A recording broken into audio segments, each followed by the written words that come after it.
आपण पाहतात RZ24 Marathi news. आपली माती आपली माणसे. मालेगाव जिल्हा परिषद धुळे येथील प्राथमिक उपशिक्षणाधिकारी व तत्कालीन प्रशासन अधिकारी चंद्रकांत पाटील ACBच्या जाळ्यात. तक्रारदार हे दिनांक 24/11/2005 रोजीपासून शिक्षक म्हणून नेमणुकीस आहेत. ते नोकरीस लागले तेव्हा जुनी शासकीय पेन्शन योजना बंद झाली होती. उच्च न्यायालय नागपूर खंडपीठ यांनी त्यांच्याकडे दाखल याचिकेतील काही शिक्षकांना त्यांचे भरतीबाबत जाहिरात ऑक्टोबर 2005 पूर्वी काढण्यात आली होती. या आधारावर जुनी पेन्शन योजना लागू करण्याबाबत निर्णय दिला होता. उच्च न्यायालय खंडपीठ नागपूर यांनी दिलेल्या निर्णयाचे अनुषंगाने महाराष्ट्र शासनाने ज्या शासकीय नोकरदारांची भरतीबाबत जाहिरात ऑक्टोबर 2005 पूर्वी काढण्यात आली होती त्यांना जुनी पेन्शन योजना लागू करण्याबाबत GR काढलेला आहे.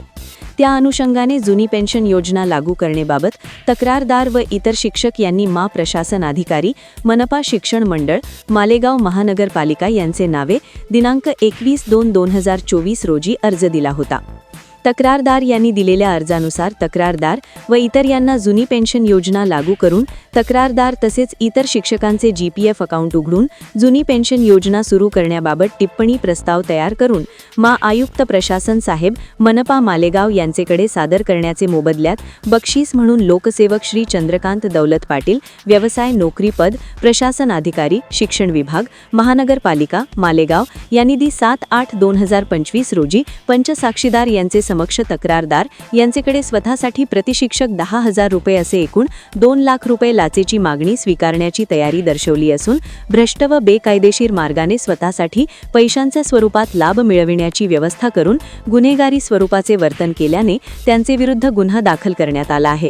सापळा अधिकारी आहे पोलीस उपअधीक्षक श्री सुरेश भिकाभाऊ शिरसाट यांनी.